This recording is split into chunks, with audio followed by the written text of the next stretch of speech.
What's up, guys? We are here with the Sexy Business Status Podcast. Your host, Jason Payne, and my man, John Tyler, the owner of Checklist Inspections. If you are an agent in Arizona, you either know him personally or you've definitely heard about his company because he's been doing it for a long time.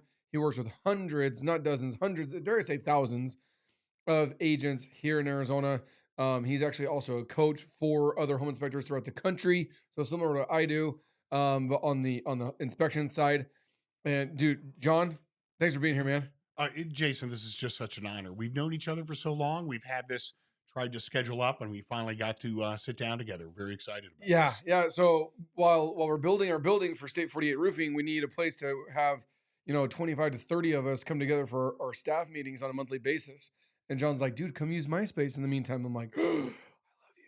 So we get to come in and use John's facilities, and it just amazing setup what you have there. But I want to go back and start from the beginning of, so when did you become a home inspector?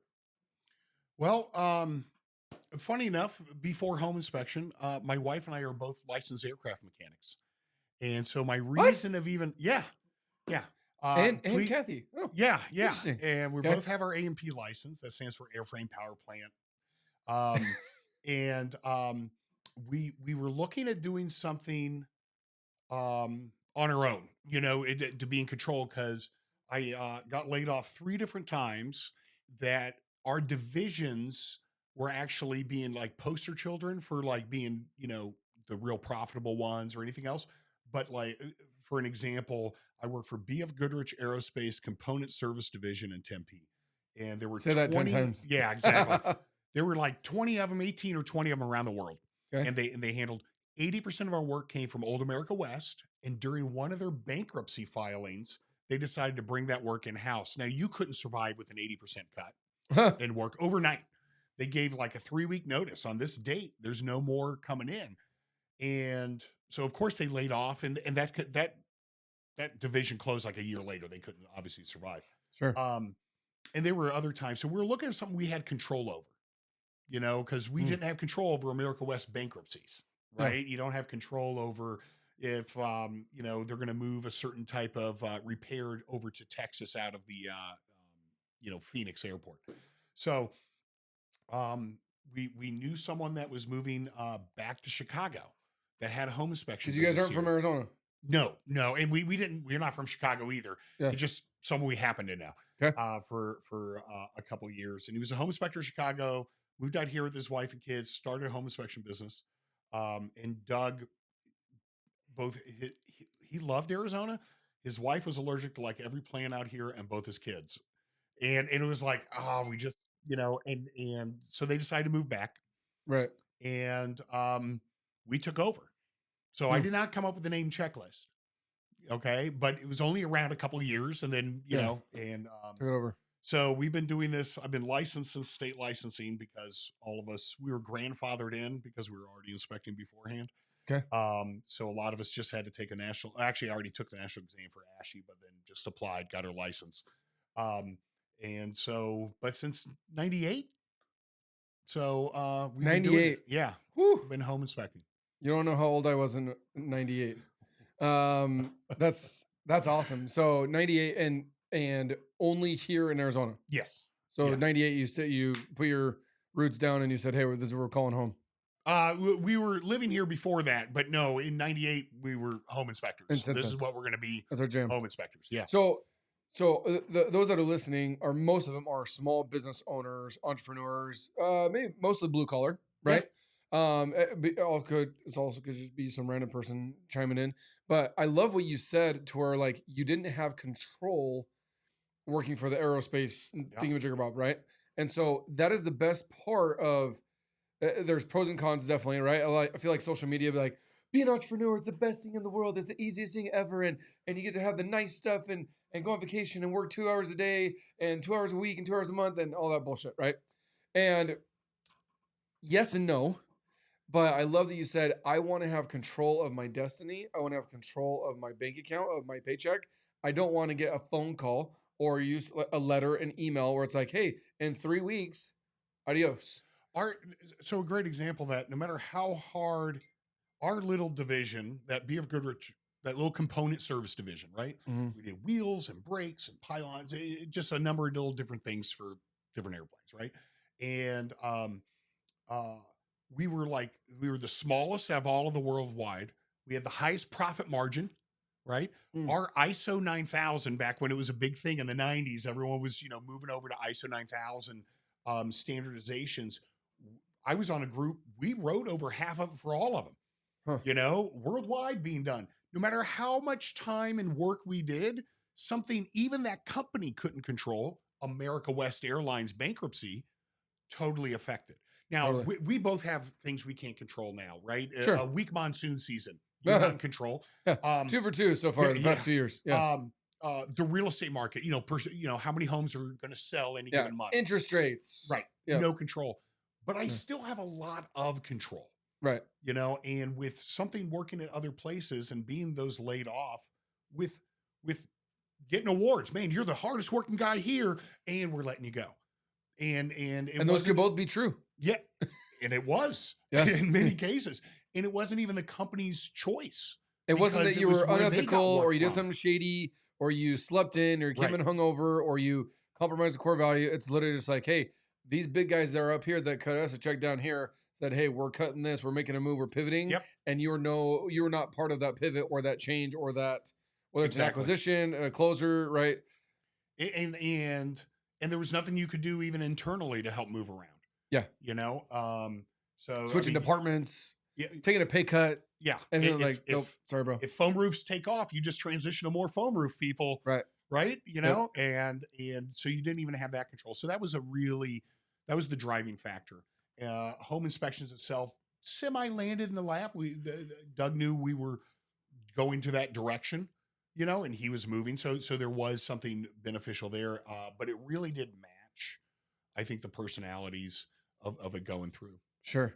Okay. So 98, you started by yourself, you and Kathy, right? Yep. At what point did you say, okay, I need another inspector to help me do more inspections? Yeah. It was sometime later. So one of the other aspects of control was time. And I Mhm. did not mind working, just like you, 60-hour weeks were not gonna, that wasn't a problem. Sure. But could I have the time off when I wanted, i.e., I'm going to the girls' softball game? I Right. don't mind working late tonight, but I need Yeah. my 3 hours now, Right. and toward the family. So Yeah. From 3 to 6. Or whatever. exactly. Yeah. We set it up very, especially when the girls were in high school. I have 2 boys and then 2 girls.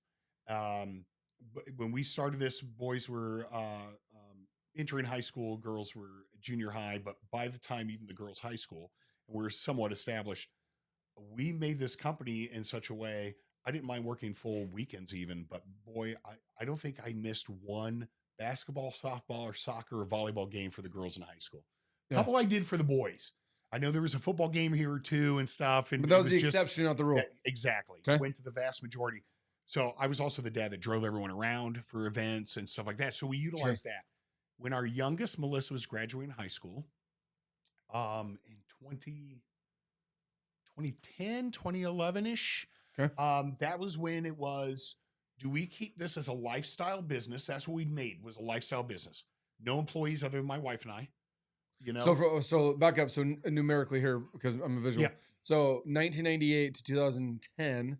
About So 12 years. 12 years or so, it was just you and Yep. Kathy, and you're doing two inspections a day, Yeah. Yeah. more or yeah. less, Monday through Saturday. Yeah. Okay. Yeah.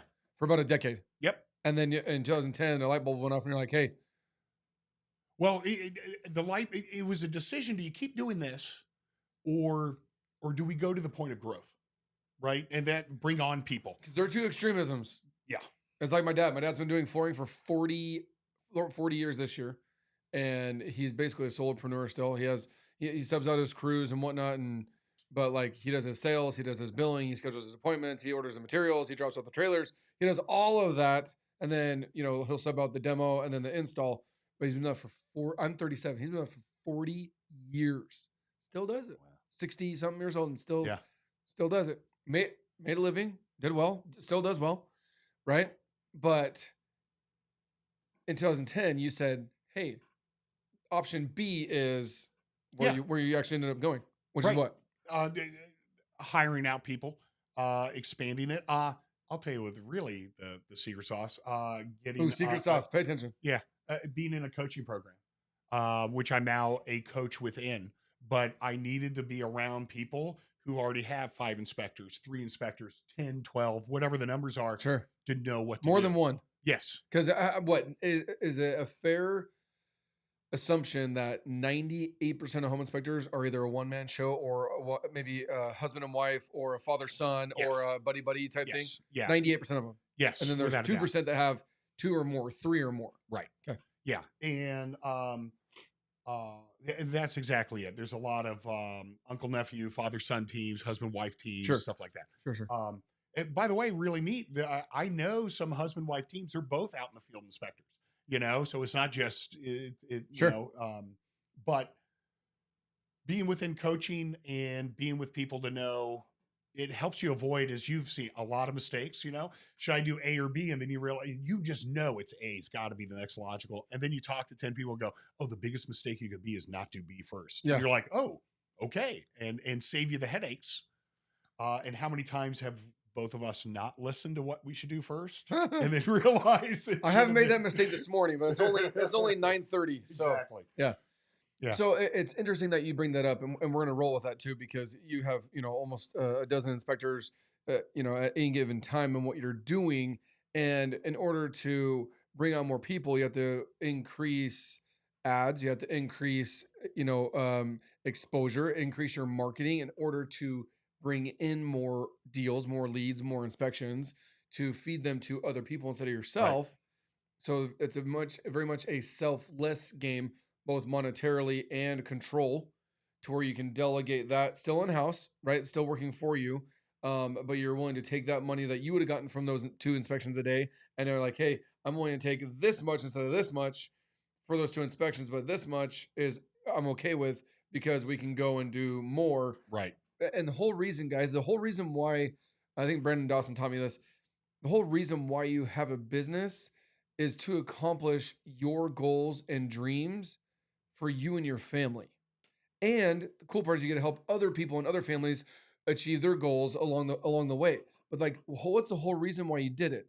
So in John's case, 98 2010, okay, we're doing this and this and this. Hey, I want to be able to go and be that guy, that dad, that husband, that whatever, or spouse or girl, right? And you want to go about doing that, but there's only so much time in a day. That's right. So you need to exchange your time. So you're like, okay, cool. I'm gonna exchange money for time. So I'll give that person money via those inspections, and I get my Gain time to time. go to those games. Because I'm 100% like that too. We had th- some time ago a friend in North Carolina, home inspection company known from coaching, and sold. I want to say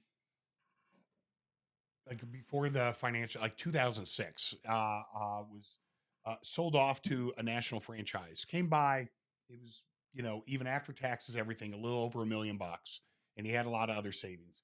But just figure, hey, I don't have to deal with it anymore. Then he was they ran it to the ground within a few years. Sure.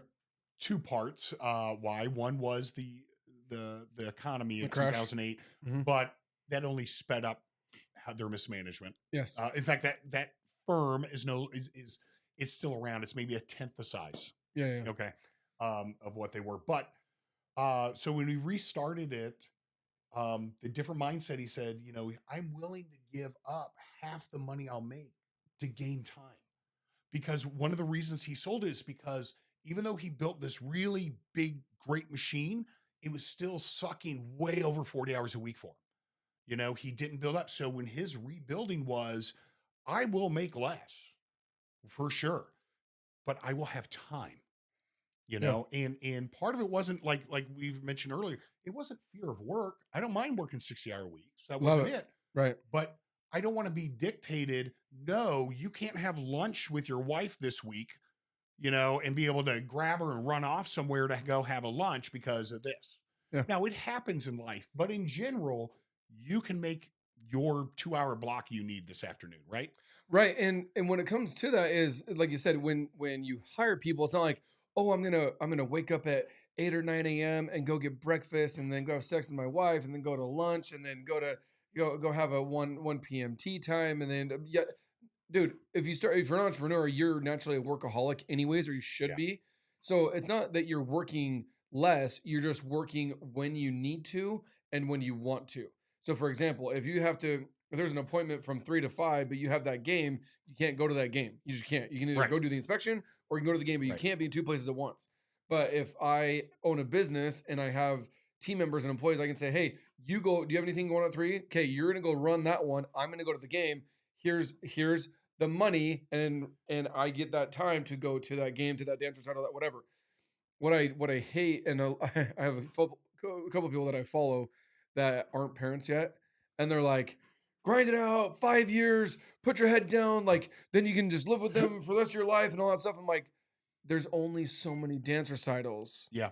as a Yeah. 3, a 5, a 7, and 8 year old. There's only so many Pop.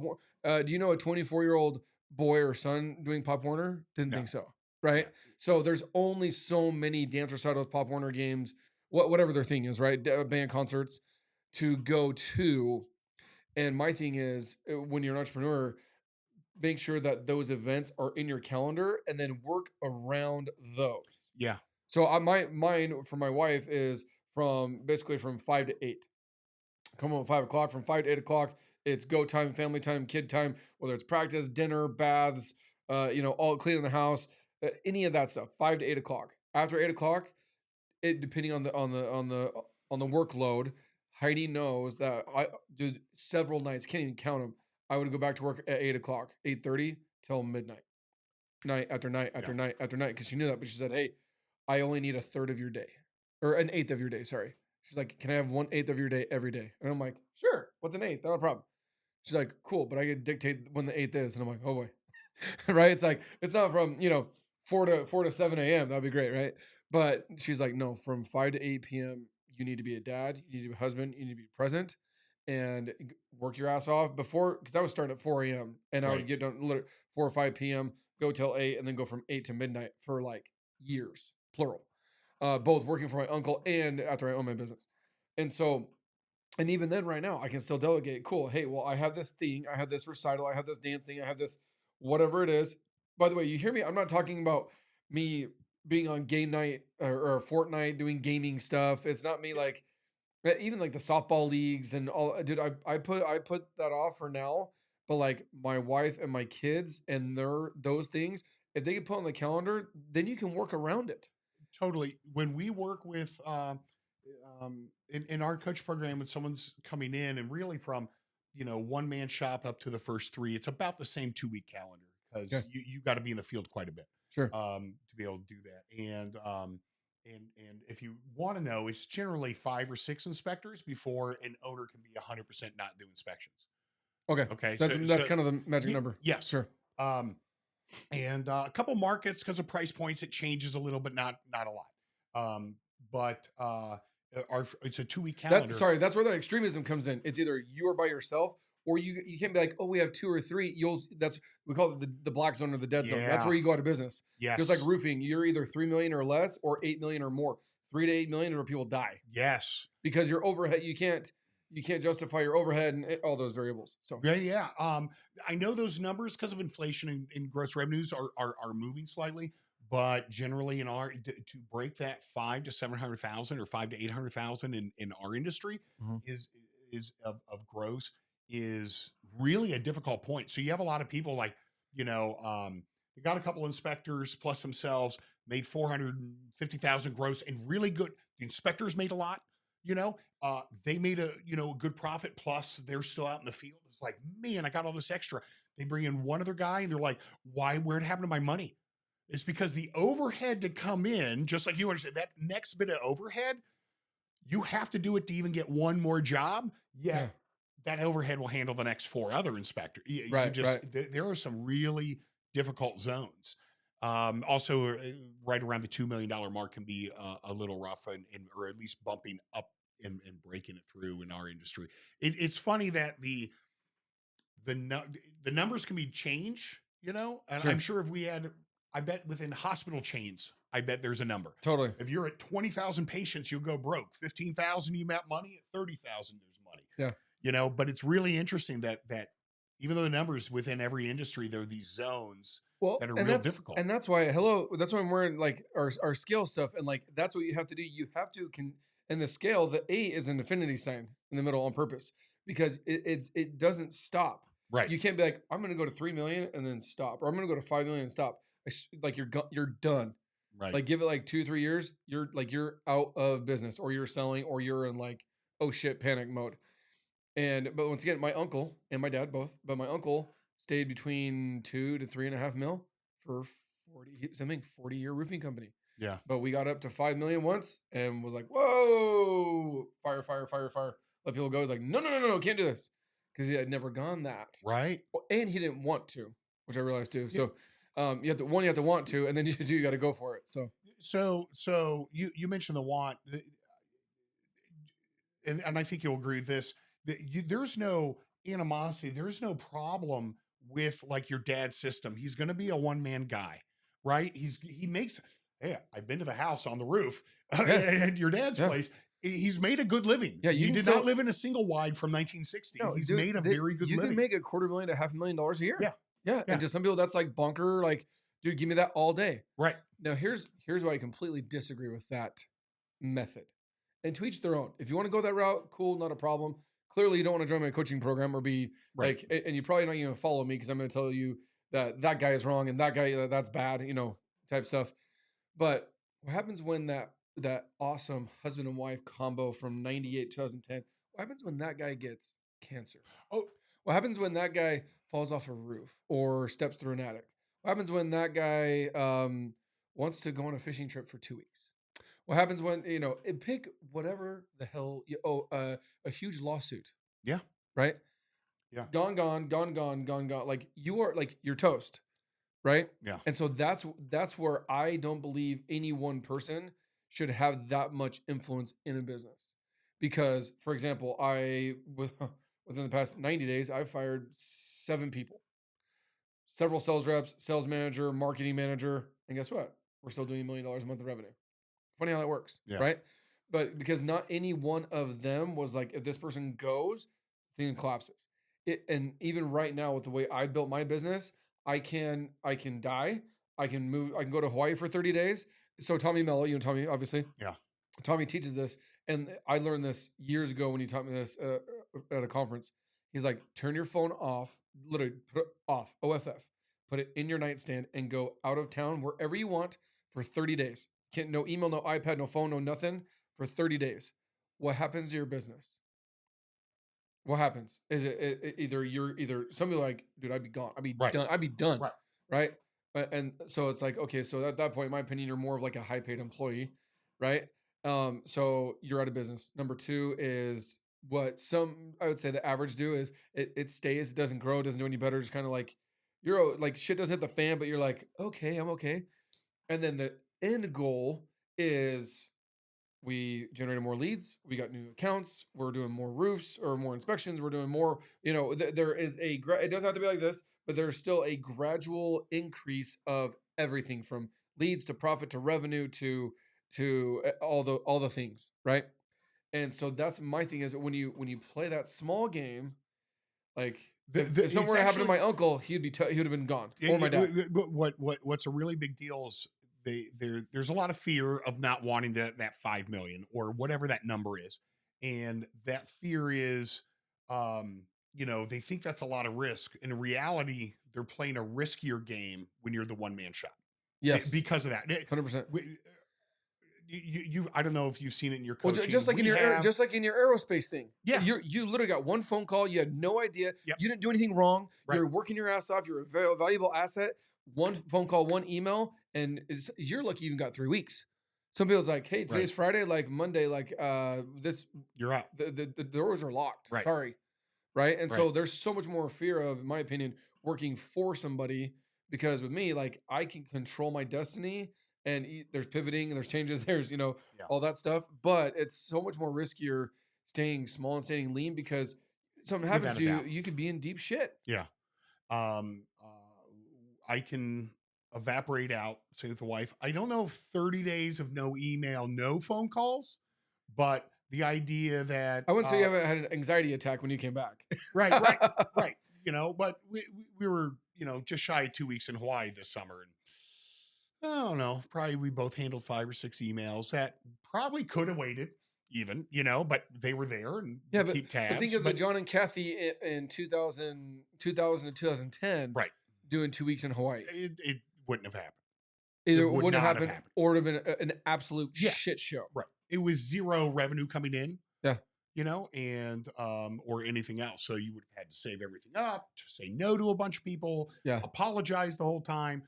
We didn't apologize to anybody who had gone 2 weeks Yeah. in So Hawaii. my dad, so we go to Mexico, not anymore, but when I was a kid, we used to go all the time. And even just a little bit ago, when I was working for my uncle, he and I both were joking. I'm like, hey, how's it going? He's like, dude, he's literally working,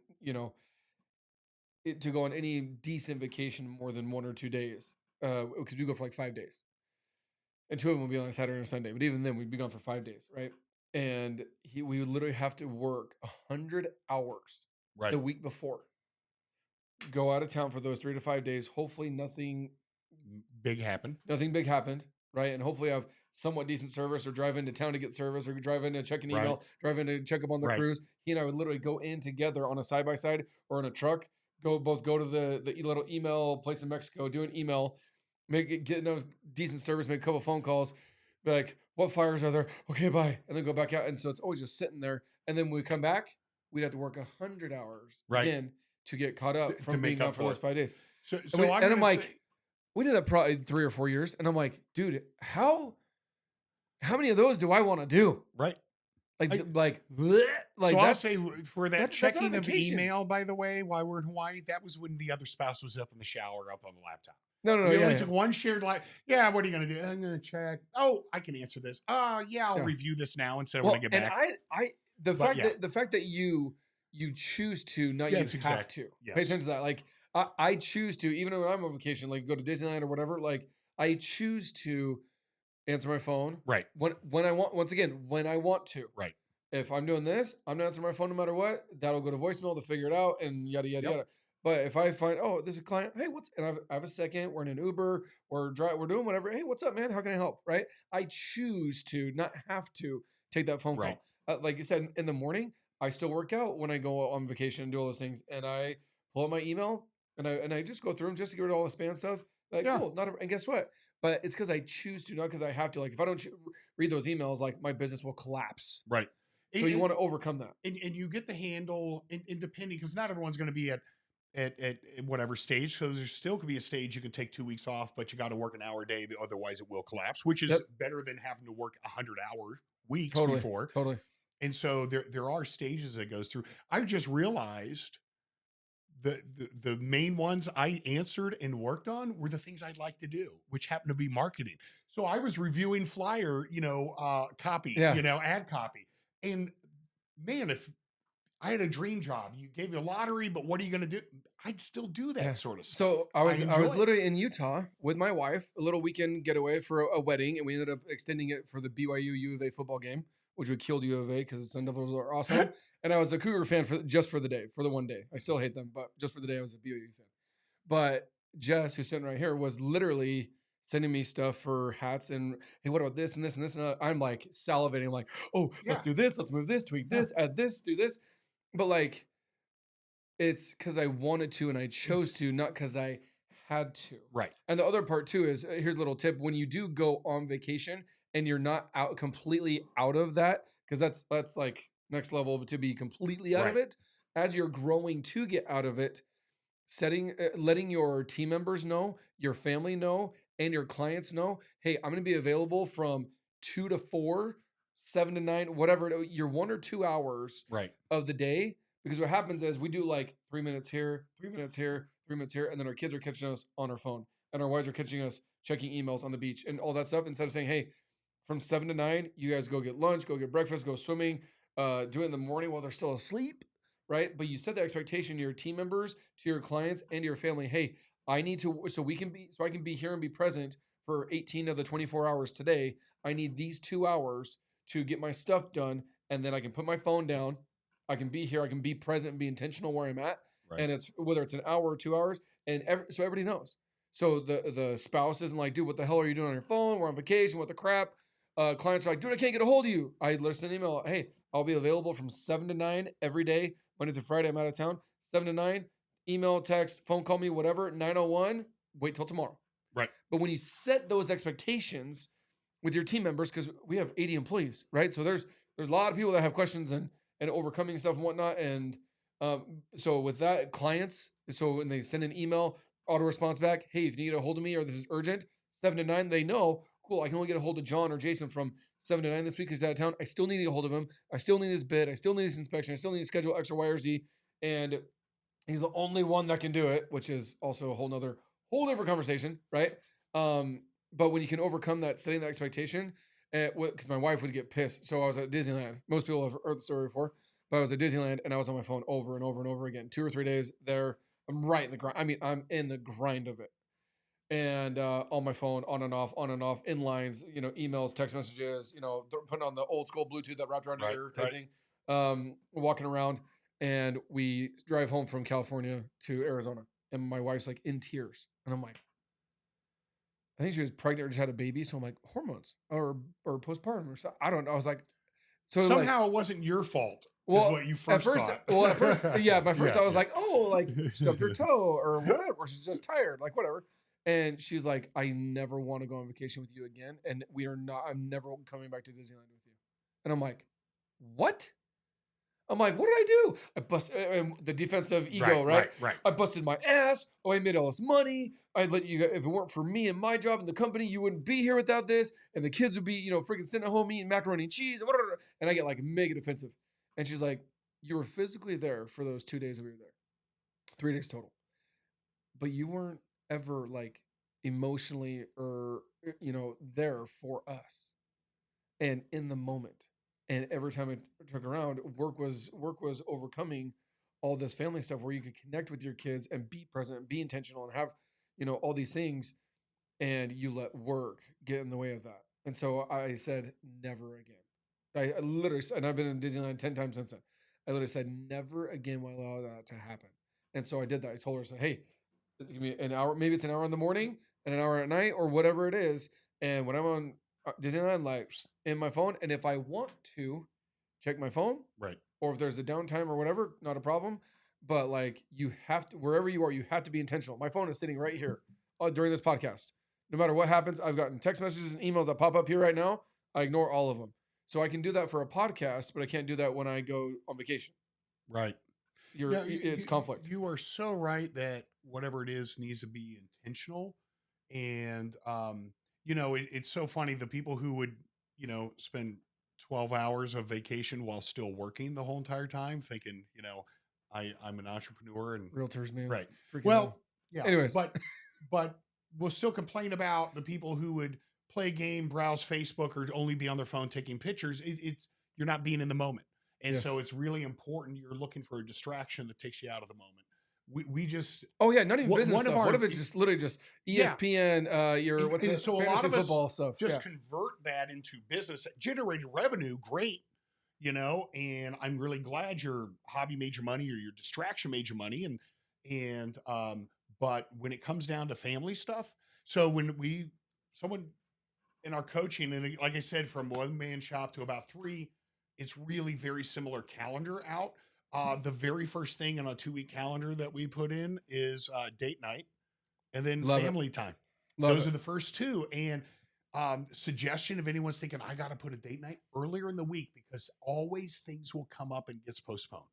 It should be less than half the time. It should be even less than 10%, but life happens, Sure. and it could be if you're a realtor, it could be, someone calling, I only have Tuesday this evening to look at homes. Of course you're going to show them homes, but that's date night. Now you can move it to Wednesday. But if you throw it on Friday for date night, you only have another day or two left. Before you toast. Yeah. Right. And so earlier in the week's better. Same with family night. Yeah. If you have kids. I think that's really important to really be that intentional. And when we talk about influence, we're going to end up talking more family theory here. And children, you want to, you've had from little kids, you know how well they copy. They are so observant and see things, Wild. and they really will see if you work intentional or not. And the idea that, hey, I'm put they're going to especially know by teenager work is super important. That's how you own a car, own a house, go to Disneyland. A 5-year-old doesn't understand putting on roofs make Disneyland for you. Right. But Right. by 15 they will realize roofs paid for Disneyland. Yeah. But they're going to remember that 15. Hey, despite the fact that my money came from here in this trip, I'm now with you. Yeah. And those things will really add up. I'm really glad we were able to do that with our kids, and it wasn't near as well as it was, because we, was still the one man, still had to answer calls at the soccer game sometimes, Sure. Sure. but we were there, and they definitely, as you can tell by their age. I mean, I got grandkid. Our youngest grandson just started ASU this year, or our oldest grandson started ASU this Nice. year. Nice. But I know that they've acknowledged they've seen that, and so there's a certain model you want them to emulate, and so what you want your kids to be, you can't just say, do as I say, not as I do, Right. and Yes. When I go so it's drag real when I go important. drag my kids to go do roof inspections and stuff like that, um, and they'll be like, so I literally, it's programming. It's literally all it is. And I say, hey, well, why does dad go to work and why does dad get on roofs? And they say so we can do fun things, so we can pay our bills, and so we can help other people. Yeah. Ask any of my kids that, like, why does dad go to work? Those three things, and then we recite it every single time, so they understand. Like, you want to go play and go do stuff and have the switches and the scooters and the whatevers, right? I'm putting in a freaking $250,000 pool right now. Like, that stuff doesn't pay for itself just Right. magically, right? The government, like, Joe Biden didn't just randomly cut me a check for the for the pool. You didn't get yours? Nope. Okay. I didn't get the 750, and I live in Phoenix. No, I digress. But the point of it being is, so like, there's bills, and I say, hey, look, and I've shown them before, like, hey, here's how much it costs for SRP and for Town and Gilbert and for phones and for trucks and for gas and for insurance. And they're like, Dad, that's a lot of money. I'm like, yeah. So I got to work hard to make that money to cover those bills. Right. And I said, where do you want to go? I want to go to a football game. I want new soccer cleats. I want to go to this game, or go to Disneyland, or whatever the case may be, or go get a new quad or a dirt bike. Okay, that requires money. How much money is that? Okay, that much money. Okay, so dad needs to make sure that I work in order to pay or build the business in order to pay for that. And I said the third one is, we're not selfish, because if we only do those two things, like, that's not why God put us here. Like, I'm also here to make an impact. And that's why I personally believe from 98 to 2010 with you, you had very, very little impact to other home inspectors throughout the country, because you were not able to exchange time for money Right. to where you could go to those conferences and go out of state or even out of the country and go have these masterminds and go to these coaching programs. Just like right now, if I was still in the grind, I would be up on a roof not Right. doing a podcast, or I would be up on a roof not throwing an event with Sean Whalen in 30 days to go. I wouldn't be able to help other blue collar business owners grow and scale their businesses. But I'd be up on a roof saying, here's your broken tiles, here's your mortar packs, here's your debris in the Right. valleys, and go on. But also have the employees that you do. And I know you do the same, and it's not just because I see them at the meetings and everything, but you and I've talked. Mhm. And there is a subset of entrepreneurs, whether it's, we probably have more so in the trades than some others, that their goal is to almost pay as little as possible to everyone else. And Yes. where my whole thing is, wow, what, yeah, we can sometimes get asked your rates. Well, we do health insurance for all of our team and make that available for who needs it. I want them to have really good livings while working for me, Right. with, paid vacation time even, and things like that. I want them to have a good living. And that's actually pressure on me. I got to make sure the income is there, because Yeah. I could structure it to put a lot more in my pocket for the same amount of work. Totally. And I choose not to do that, because I really want, not just, there's arguments for it's selfish. You have lower turnover, that you have all these other, it's the only way I'm going to sleep at night. Well, And it's same with you. You know what you're providing to these people are right. great opportunities. I know you have all your roofing guys are internal. You're not subbing everything out. Right. And I know some of the companies that all they do is sub out. They never bid on a job. They only bid Yeah. with the companies to get everything subbed out. And at least over half that I've met, it seems like if they could get away with legally below minimum wage, they would. I mean, because the only way they get some of these jobs is they got to be so rock bottom. And the only way you can be that way, I know roughly what the material cost is. I know the rough labor costs. I'm barely seeing that add up, Yeah. so I know there's corner cut somewhere. Yeah, so that's why you can't be the cheapest, number one, No, because I tell people like, so if I'm the cheapest, I can't give back to the community because there's no no, profit. And if I don't have any profit, then I am doing everything. I naturally have to take shortcuts. If there's not the money's not there, I have to take shortcuts with labor and get cheaper, crappier labor. And I could always find that, yep, right? Guys yeah, putting up foam or shingles or tile. I can get cheaper products and yep, materials all day long. I could do that instead of giving you what I would put on my house with a warranty, with great right, stuff.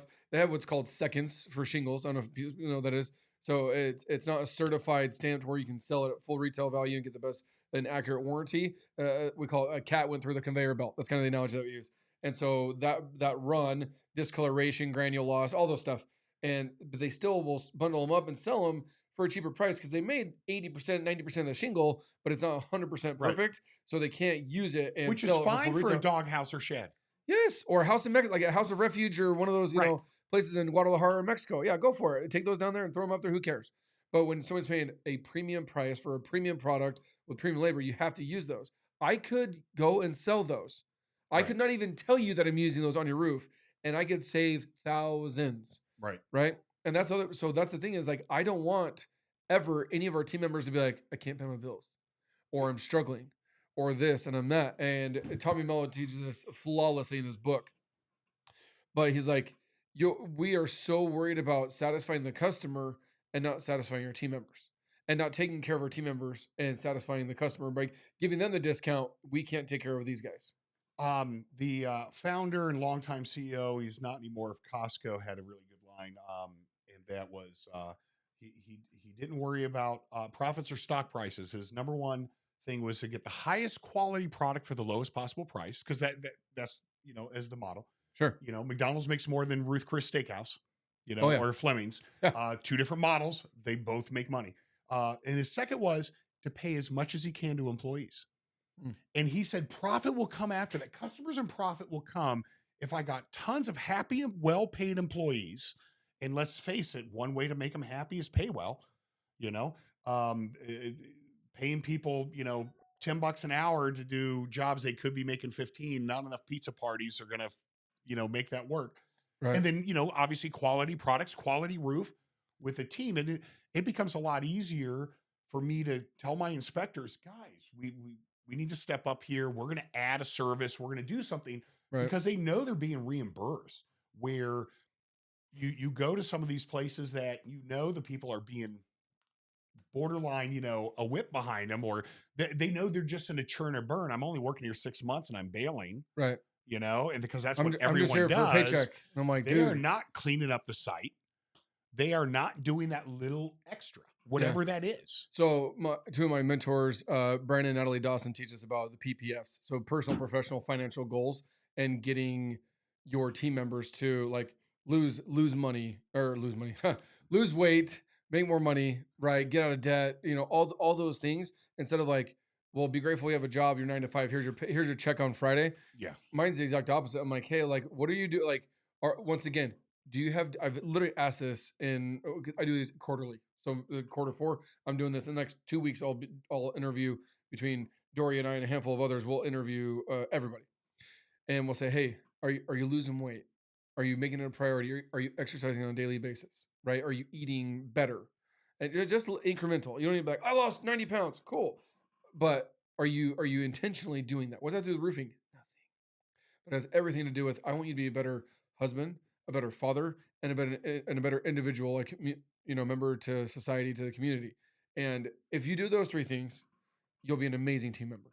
Yeah. Right. And so that's what we push more than anything is I want to know what your goals are, because I call it making what makes you tick. Right? Like what makes you tick, and what makes Jess tick, or Dory or Heidi or whoever, right? One of my guys, Luis, what makes you tick? What gets you excited? What gets you motivated? What do you want to do on the weekend? What you do on the weekend versus somebody else, it's completely different. So if I'm incentivizing everybody the exact same way, it doesn't make 2/3 of those people tick. 1/3 are That's satisfied. exactly it. The other 2/3 are like, I don't give two shits about this hat or this. I don't want 2 days vacation. I want $200 cash instead of the 2 days vacation because that $200 I could use to go buy this or go or whatever. Right. Right. We just bought Brandon Bill's hats for our team, and those hats are like $40 a pop, $30 to $40 a pop. I can get hats for like $8 from China, and you can tell, but they're also garbage, right? Right. And so we bring them in, and our guys, that's just our guys were just like, oh, we got 3 different designs. They're oh, I gave you one last Yes. week, Yeah. yeah, Yeah. and they're like, oh my gosh, like these are sweet, thank you so much. High quality. Yeah. And because they see like, dude, that by the way, whether you wear the $8 hat or the $40 hat, a hat is a hat is a hat. But the way it feels of like us giving back to them, they're like, dude, like that's awesome. You I called out. I was at not one of our events. Was out of state. I was at something with a keynote speaker and did mention something to him because he tried to do. He pulled two things that don't work together because it was right when you went up. He tried to talk about try to talk about gratitude. In the beginning, I live my life with these. I don't know if he had 3 or 5 principles. Gratitude was one. And somehow, toward the end of his talk, he talked basically about he was very ungrateful to his own employees, and they need to help understand. He was saying it in such a way to sound motivational. He was a good speaker, but it did come down to they better be grateful you give them a paycheck attitude. And I'm like, I'm grateful they work for me. Yeah, I am honored to be able to pay them, and I want that to come through. And I know it's not every moment it always can, as sure. it does it, but that's when so and a lot of people have live with some gratitude, which I agree you should, but then they aren't gratitude on something really huge. 80 employees, 20 employees, whatever the number is, you better be really grateful for every single one of them, even the ones you got to try to improve, because all management problems come down to who's managing them and Yep. whether you shouldn't have hired them in the first place. It could have came down to. It's the trainer, not the Yeah, trainee, yeah, it's all exactly the it. time. And Yep. and you got to have that perspective. And so the whole idea when I hear people so ungrateful to people who at the end of the day, they're generating you money. You and I get to sit here and talk because some other people are out in 100-degree heat. Right. Yes, it's still hitting 100 in October here. Yeah. Um, Bleh. but and I never want to feel like that's taken advantage of or anything. Right. And if there weren't employees, there would be nothing but one man shops in this world, and there are stages. I'm very grateful for the stages in life I worked for places. I think you're very grateful you worked for your uncle and learned a lot and Yes. became an amazing roofer. Just a roofer, not how to run a company, not because I've talked to you like when we've been out in a training, bar none, forget that you run an amazing company. Forget that you're an amazing person over here. I can't say you're an amazing father. I haven't seen it all, but the way you talk about it is at least all the right notes. The others I can speak of personally. You're just a really great roofer when it comes down to it. So you're not the guy who the hedge fund that took over the company has never Yeah. picked up a ladder. You know how to talk to, and it's probably one of the reasons you don't sub out all these crews. Like man, I from a mile away, I can tell you what's a 30-pound and 40-pound. Yeah. Because I Yeah. in my sleep I can feel them From at the night. driveway, I can show you Right. the shortcuts they took. Yeah. Yes. Yeah. Sure. Exactly. Uh, even though I most of my thinking is on the business side, not like the technical, just like yours, day in and day out. Mm-hmm. There's still a lot to it.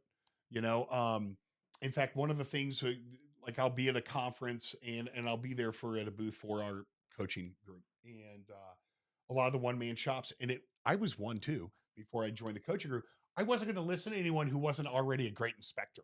And be honest, business is business, just like the dead zones and a few other things. And I have a friend who's an MBA, does healthcare analysis, and he's always amazed. Mm. Like we're analyzing basically the same things all the time in business. Now their numbers are, tens of millions, Yeah.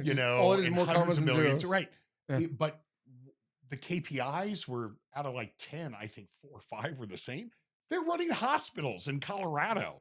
How are Yeah. we measuring same stuff or essentially the same?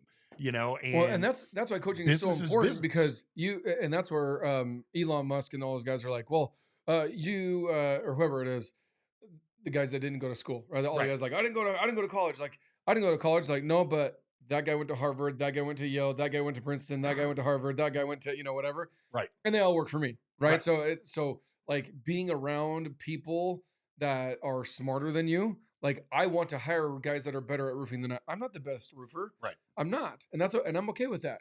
But I know a good one when I see one, and I can also give you the vehicle to be an exceptional roofer because there's nothing worse than being a great roofer working for a shitty business, Right. right? And you can Or a great also business with shitty roofers. exactly, but you also get the tools to take a good roofer or the potential good roofer and make them the great one too. Yeah, well, so So Eric, our sales rep, he was in healthcare 2 years ago. He's going to do over $2 million in roofing sales. Didn't know, never been on a roof right, that I know of, right? But this is not working wise. TJ used to work at GoDaddy, right, right? You have all these guys that like Juan used to work for another roofing company that wasn't running it how they should have, and actually closed their doors. And he got the vibe, and he's like, "Hey, I need to find somewhere that I can trust that they don't miss their payments." And I said, "Hey, come on over," right? And so Mike and David that also sell for me. Those are my sales reps. Mike and David came from another roofing company that got acquired from a huge big boy, and they're like they started changing everything, and they're like, "Hey, not my jam." Like right. like we were doing this and this and this, and now they're going against core values or ethics, and they're like, "Hey, you know what? I need another change of pace. Come over here." And they're like, "Dude, this is exactly what I want. I want this and this and this and this and this." I said, "Hey, let's roll." But like but if I wasn't, if I was, I call it selfish, and I stayed in that small grind mode. Right. Those I couldn't even give them an opportunity to come work here because I was thinking too small. So that's where the selfish part comes in is if you're a one-man inspector and you're a badass inspector, high five. I work with dozens of the one-man shows, right? But how many other inspectors are looking for not to be a business owner, but a place to call home, called being an entrepreneur, right? And if you're a solopreneur, you can't be a solopreneur and have an entrepreneur come work for you because you have to be an entrepreneur that allows people to come work in there for you. A lot of people we think that they want to own their own business, they really don't. They don't want the risk. They want to make good money, but they want to work for somebody that they know, like, and trust, and that's going to be there for a while, and then they can call home and set up shop. The know you like you trust you. So for I'm sure a lot of people here, especially if they're in real estate, know that. But I mean, in marketing, people only hire who they know, they like, and they trust. Totally. And but that's the same as an employer too. That just like you said, Oh and I yeah. don't know how it's amazing how many people, and you've probably had to teach this to people too who are trying to grow. Dude, the interview process isn't just you getting to know them. It's them getting to know you, like you, and trust you. Yep. At the end of it, not for a pay. I want at the end of an interview, and if they're going to a few places, especially within the same industry, maybe talking to, let's say, three roofers, three Totally. home inspection companies, I want them to come to me and go, I'm willing to take less money to go work for you. That's how badly I want to work for you. And I see a Yes. vision, you So know? for the small business owners, as Yeah. you're going and doing this in the beginning, you're gonna have to go out and get people and go and recruit Yeah. people. I think you should always be doing that, but especially in the beginning because they don't know, like, or trust you yet. So you have to go recruit people. And one of Grant Cardone, one of my mentors, one of my probably his favorite book other than the 10X rule is Be Obsessed, or sorry, Sell or Be Sold. So sell or be sold. You have to sell them to come work for you, Yeah. and they have to sell you to come work for them. Right. Or the other way around. But you know what I mean? Like it goes both ways because if I sell them on we're an amazing business, we're awesome, we're this, we're that. But if they don't sell me that they're an amazing team member that will fit into our ecosystem, you will not be here. Right. Or if you have an interview and they're like, well, hey, what happened? I thought we were going to come work for us and you went somewhere else. What happened? Oh man, it wasn't the right fit and this and that. He's like, I didn't either know, like, or trust you. I didn't sell that team member to come work for us Right. for whatever reason. And the know, like, and trust is so huge because if they know who you are and you're reputable and you have a big business, cool. But do they like you? You can have a great business, but what if you're a dick? Right. It's like, yeah, like the great company, all that stuff. Like one of my buddies who just had a huge exit. He had a business partner who I didn't know, like, or trust, and so I never did business with him. I'll say it right now, Green Mango, Cam Bodden, one of my buddies, just sold, had a great exit, absolutely killing it in life. He had a business partner that I'm not a fan of, and so I didn't know, like, or trust his business partner. So I said, hey, I like you, but I will never do business with you or collaborate with you until that dude goes. Well, sure enough, 18 months ago, 2 years ago, the dude dips and then guess what? Now we're full throttle with them, right? But that's and so it's not it's everything in life. It's not just I love you said it's not just consumers and your clients, Right. it's also your team members, it's also vendors. I know vendors that wouldn't work with my uncle because they didn't know, like, or trust Right. them. And here's the other thing too. When you bring on team members and they come work for you, right? They know, like, and trust you, or you know, like, and trust them. Over time, people change and outer influences or whatever it is, or their true, a lot of them can put up a face, put up a show, right? And their true colors come through. Some of those true colors I've done just based off of research and seeing what's happening in my business and others. Some of it takes almost 2 years for those The true colors to come Yep. through. If there's the honeymoon phase, right? And then you have the like get done phase, and you have the accountability phase, and you're like, bro, this ain't Which, working by the out, way, man. is no different than dating. No. Yeah, yeah. Yeah, The that first 6 months, everyone's perfect. Yes. And Yeah, yeah, like, and then don't it get takes advice some from somebody time. that's been married for freaking, be like, oh, I've been married for 2 years. Like, dude, get the hell out of here. Yeah, you You're still haven't having learned sex yet. every single day. You haven't any kids yet. Like, you have no problems or distractions. Like, get out of here, right? But like, talk to me about the guy that has 4 kids and been married for 20 years. Right. Like, hey, what'd you do? How'd you pivot? Or how'd you this and this and this and this? And so, just like a business owner, it's like, oh, if that's why they come to me because I have 80 employees and we're doing $1 million a month, and like I'm doing all those things that they want to do. Don't take like if do not take advice from someone that's broke if you're looking to be financially stable, right? Don't go get advice from a dude that's been divorced 3 times, right? On your marriage. And Right, on your right. marriage, like probably the best thing. The dude that's 300 pounds and overweight probably shouldn't go talk to him and say, "Hey, what's your diet look like? And what gym do you go to?" You're getting bad advice, right? So that would be my advice to those listening and watching. Go to the veterans of the world, the seasoned, the experienced guys that are not just like, oh, in 1998 I was cranking and kill. You've heard those guys Oh back in yeah. 2005. I'm like, dude, shut up. It's Like, funny because we do I a lot. graduated high school in 2005. Like, get out of here. We've done so much. We work so much in the real estate world, and none of them are huge, but there are so many coaching people that target real estate, and I'm thinking of one specific, and he loves talking about his specific bang up years that he was, and then when it. Yeah, I think it's been 18 years now, Yeah, since the guy was a top 1%, yeah. and stuff like that. And he's not in Phoenix area, but western half the U.S. But Well, I know a guy that does real estate coaching that yeah, I'm no longer buddies with that does real estate coaching, and he's not even a licensed agent. He's yeah, never sold a house. yeah. But he coaches realtor. I'm like, dude, like, what is going on here? So, It's one thing to go.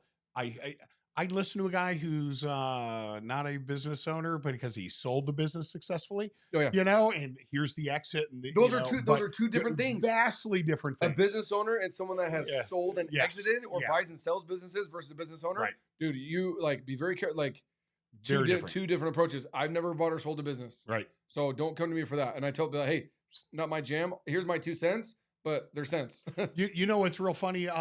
Just on that specific brought up, our mastermind's actually next week in Galveston.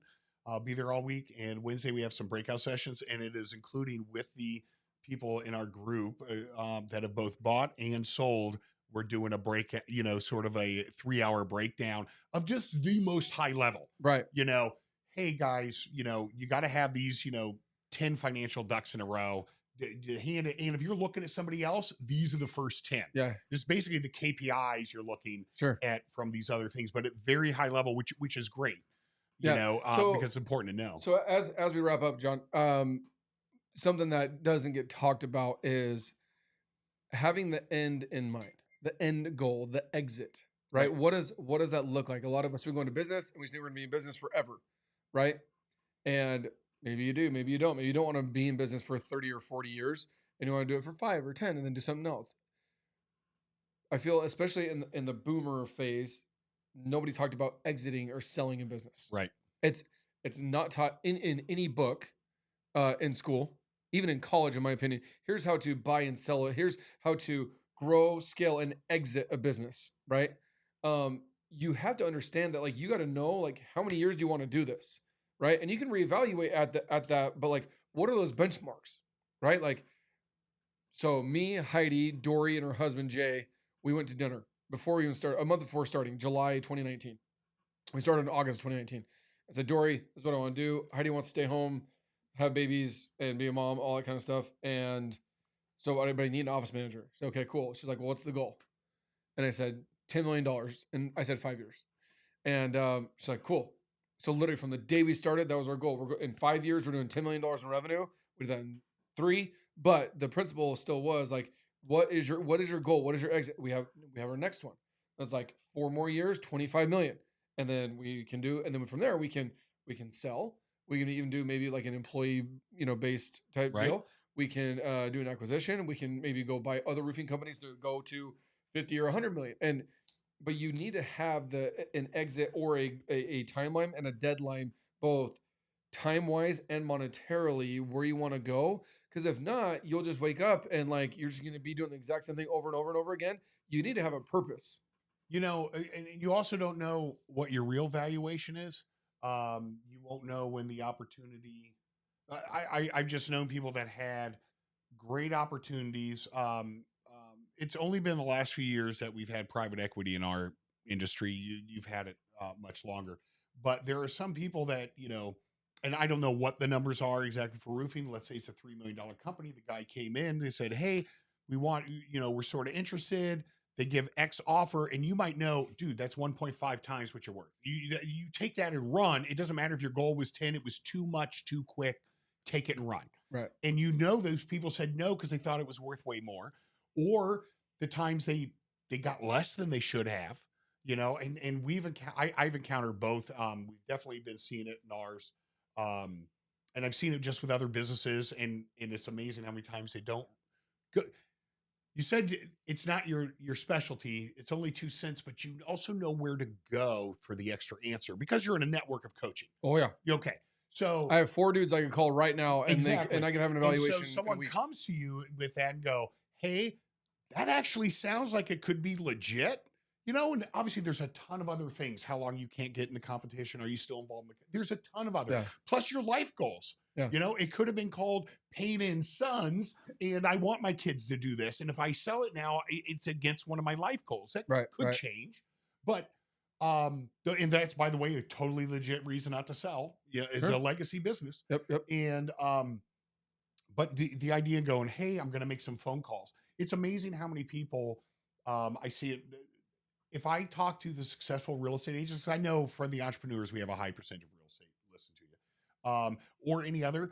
The more successful, listen to others. Yes. And I'm so amazed at people that, and you definitely have it with the Chuck and the trucks, the one man shop. They, and they're okay. They're doing okay. I'm not knocking them. They're happy, but they think they know the answer. They could be right, but how much they don't rely. They're like guys lost and refuse to ask for directions, is the old thing. And I'm like, I am so quick. I will hear a question from somebody in my coaching team. Yeah. I'm 99% sure that's the total answer. And after I'm done talking to him, I'm calling Dan up and go, Dan, real quick, this sound, oh yeah, that's okay, good. It's just, and it's a sign of confidence. I'm confident enough both as a home inspector to say, I don't know what that is. You're confident enough to roofer and go, yeah, that's a roofing system I'm not familiar with. Yeah, Or that's something really odd. Yeah, and on the coaching side, this is actually more sales based, but they say, instead of saying I don't know, they're like, that's a great question. Let me find out and I'll let you know. Yeah. Or I'll get back to you. Right. And so the thing is, the analogy that I use is like you walk into Home Depot. How many hours like, I'll figure this out. I'm in Home Depot. I'll take care of it. Instead of like not all the dudes in the orange know what the crowd they're talking about, but assuming that they know what they're talking about, you go in like, but let's say those dudes, the Apple guys though, use Apple. Those dudes, they're all dialed in my opinion. They have an Apple shirt on. They know their shit, right? So you go in there instead of like trying to figure out this and that and passwords and logins and all this other stuff. You go up to one of them and say, "Hey, this is my problem. Can you educate me and help me make a good decision on what I need?" Sure, not a problem. But a lot of us will go in blindly to Home Depot, be like, "I got this. I'll figure it out." We do that in business so much because our egos are so big that like, so people ask me, "How'd you do it? How'd you do it? How'd you learn all this roofing stuff, dude?" I didn't know roofing. I didn't come from roofing. I went from $12.50 an hour to $14 an hour. Clean driver's license, spoke Spanish, and a gangster work ethic. Those are the only three that got me the job. And I got a pay increase from $12.50 doing landscaping to $14 an hour in January 2010. And from there, it's like, okay, cool. I had 2-week crash course with my cousin. Then he literally moved to Chicago. So 2 weeks. And even then he was doing sales and production. I was just doing production. So I didn't own a ladder. I didn't own a truck. I didn't know different type of roofs, that there were different types of roofs. I didn't know anything. And they're like, Jason, how'd you do it? I'm like, dude, I just started asking questions. Yeah, that's totally it. Ask over and over and over and over and over again. I started asking questions, and like that becomes knowledge. That's where like the like education and personal development. That's why like scale. It's never ending. Like it doesn't matter if you're 50 or you're 30 or you're 20 or you're 85. Like you still have to continually grow and educate yourself over and over and over again. So I coach a group this morning. Last Thursday is every 2 weeks, and then we meet in person 5 times a year. Yada yada. But I'm still in a group that got coached. That was this morning. I mean, we call it Team Aspire. You know, it has to be some of the larger. The other coaches are in it as well as some other companies. But I'm still presenting to others to be corrected, changed, ask, you know, whatever you want to say. And the idea of, you know, if you ever find a coach, a mentor, whatever, make sure, by the way, they also go to somebody else. And there could be a level, you know, I just have a mentor. I check in once a month and let them know exactly what's going on. And, you know, and there's still guardrails if you ever go too far off or anything else. It's really important. That's why coaching is so crucial, because as a business owner, theoretically, you are the smartest guy in the room, right? Maybe not in exactly each department, but overall in general, it's like there's like, who do I go to? Right. So there's an ROC complaint or a pissed off customer. Jason, we got this ROC complaint. We got this lawsuit. We got this pissed off customer. Cool. Who do I go to? Yeah. In the business, right? It's like, no, I have to figure it out, right? So, but when I have somebody and I have a coach and I have a mentor, they hold me accountable. Right. Right. And they have nothing directly involved in my business, but I can go to them for advice. I can be like, hey, you've made these next 3 moves. I need to make this move. How'd you do it? What worked? What didn't work? And that's why coaching is like absolutely vital, because that's like, there's no shortcuts in business. 100% bullshit, in my opinion. There are shortcuts in business. It's called a coach or a mentor that has been where you want to go and has done what you're trying to do, because they know all the moves, like Mario Kart, like Zelda, like all this password stuff. Like, hey, you know, this will get into this dungeon or this gate, this password, this whatever. They already know that because they've already gone there and they've already done it. And to have that, there's 2 things. Not only after people are in a coaching program, I always tell you got to latch on to somebody 1 or 2 rungs just above you, because sometimes a guy coaching you is 20 steps, right? Yes. You know, and it doesn't mean he doesn't know, and he's fantastic. And there could be people in the roundtable group you're at that are also a little too far off, or might have a different vision than you. They're maybe building a legacy business they're going to plan their great grandchildren run. Right. You know, and which is great, but your plan is 5 years, man. I want a big check and I'm walking away. Yeah. But having that person 1 or 2 rungs above you with roughly, at least at that time, the same goal, is really helpful too, that you go out and make stronger friends. I happen to be very fortunate. My first coaching group, 2 of now my closest friends we all vacation, the 6 of us with our wives and everything together. Awesome. And it's been almost 10 years doing that. Sure. We're all very close. So I'm real fortunate, but I really looked the one to latch on, because he was like 2 rungs of ladder above me at the time. Yeah. And I was like, I can do that. If that idiot can do it, anyone can. I can say, because he's a Jewish friend now, obviously, but I was like, that's exactly what my goal was. What he was, he wanted 2 rungs above. But when he started was like me. He started as a single man. Well, and that's why it's so relatable. Those guys are only 2 rungs. Yes. There are guys that are 20 rungs, and you can't even see them because they're up in the clouds. And you're like, hey, like, you're not relatable. I can't, like, you make in a day what I make in a year. They don't even look at their own financials anymore. They have a whole other group that just tells them, hey, there's a red flag. They don't even know, just do this and this and this. And you're like, what? Yeah. It's so beyond. Yeah. Love it. Yeah. Hey, well, just hire, you can hire like 3 more people to work under your CTO, couldn't you? Yeah, well, just get a CFO for $250,000 a year. They'll take care of all that for you. Yeah. I'm like, what? Yeah, it's so different levels. Alrighty, guys, my man John Tyler, Checklist Inspections, here on the Sexy Business Status Podcast. Actually, we talked very little about home inspections. We Yeah. talked very little about roofing. We need to do back and do one just on home inspections and I roofing. would love to do This one so. was mostly about family, about businesses and scaling them and all that stuff. Like I said, John has surpassed the one man show, which is what we help all of our scale clients do. Is go from that, you know, $500,000 or less, or $1 million or less, and the one or two or three employees to, like I said, that next big jump of doing $1, $2, $3 million in revenue, have multiple team members. To where, here's the other thing too: when you go and sell, if you're a one or two man show, your company is worth jacko crapo in perspective, right? Maybe 1 or 2 years worth of your normal income is what it's worth, right? I'm talking like quarter million, $500,000 bucks. But when you build a business, right, that is actually worth something, because I just to let you guys know, I had a check written to me for $2 million cash last year for my roofing company. I'm like, 2 million bucks, 2 million bucks, Yeah, yeah. and I was like, holy crap! Called my mentor. He's like, bro, no freaking way. Let it go. Put your head down. Do this, this, this. He's like, your EBITDA is only this. You need to increase your EBITDA by 2 points Right. here. You need 4 years to do it. Your revenue needs to be here. When you do that, he's like, you'll get a check for 4 years. Instead of getting a check for two, you'll get a check for $15 million. And I'm like, oh, let's do that. So That's 40, 4 years, 4 years. 15. Yeah, that's a Yeah. good trade-off. Yeah, that's Yeah, yeah, that's seven acceptable. 7x. Yeah, I'm like, let's do Yeah. that. So, anyways, anything in Arizona checklist inspections, anything, any of your home inspections, give John Tyler and his team. Give him a shout. Obviously, State 48 Roofing. We're here to take care of your roofing needs. If you are a blue collar small business owner looking to take your business, your family, and your income to the next level, right? Hit me up, 602-909-3417. Shoot me a DM on social media. Would love to help you take your business, your family, and your income to the next level in your business. Thank you for being on. See you there. It'd be great. And thank you, Jason, for having me on. Absolutely. Oh, don't.